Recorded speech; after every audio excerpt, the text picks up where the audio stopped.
नमस्ते बच्चों, कैसे हो आप सब बढ़िया, गुड। तो आज मैं आपके लिए लेकर आई हूँ एक नई स्टोरी बीरबल की खिचड़ी। तो करें शुरू।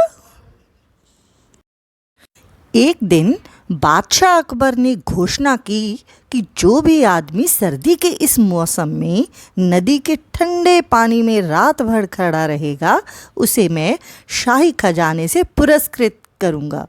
मतलब उसे जो रात भर ठंडे पानी में खड़ा रहेगा उसे इनाम दिया जाएगा। इस घोषणा को सुनकर एक गरीब धोबी ने सारी रात नदी में खड़े खड़े बिता दी और अगले दिन बादशाह के दरबार में आकर इनाम मांगने लगा। बादशाह ने उस धोबी से सवाल किया कि क्या तुम बता सकते हो कि किस शक्ति के सहारे तुम रात भर नदी में ठंडे पानी में खड़े रहे। धोबी ने बड़े ही अदब के साथ जवाब दिया, जहां आलम पनाह, मैं कल सारी रात महल की छत पर जलते हुए चिराग को देखता रहा।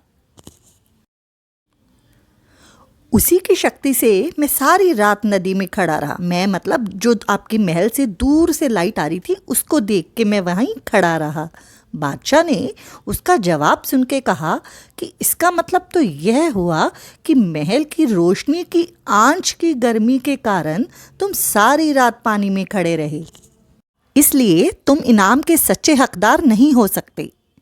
धोबी बहुत उदास हो गया और बीरबल के पास जाकर उसने निराशा भरे स्वर से बोला कि दरबार में बादशाह ने मुझे इनाम देने से मना कर दिया है। धोबी ने इसका कारण भी बीरबल को बताया। बीरबल ने गरीब धोबी को सांत्वना देकर घर भेज दिया।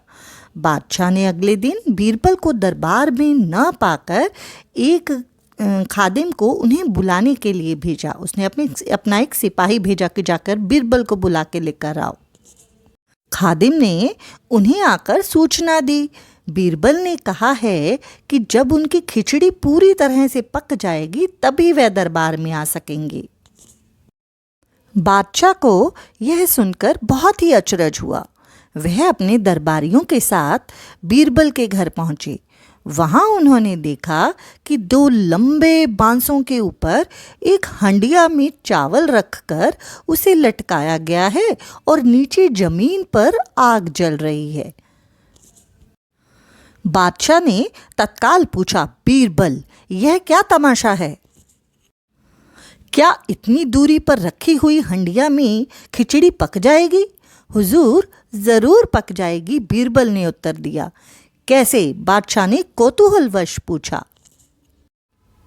जहांपना, बिल्कुल वैसे ही जैसे महल के ऊपर जल रहे दिए की गर्मी के कारण धोबी सारी रात नदी के पानी में खड़ा रहा, वैसे ही मेरी खिचड़ी भी पक जाएगी। चाहे मेरा बर्तन आग से बहुत दूर है, फिर भी मेरी खिचड़ी जरूर पक जाएगी। बादशाह अकबर बीरबल का यह तर्क संगत उत्तर सुनकर बहुत ही लज्जित हुआ। उसने तुरंत धोबी को ढूंढ लाने के लिए और पुरस्कार देने के लिए अपने सिपाहियों को भेजा। जब लोगों को ये बात पता चली तभी से बीरबल की खिचड़ी एक कहावत के रूप में प्रचलित हो गई, जिसका सीधा सा अर्थ है कि किसी भी आसान काम को बहुत ही मुश्किल बताना या फिर किसी छोटे से के काम को करने के लिए बहुत अधिक समय लगा देना। तो आपको ये कहानी कैसी लगी ज़रूर बताना। तब तक अपना ध्यान रखिए। बाय।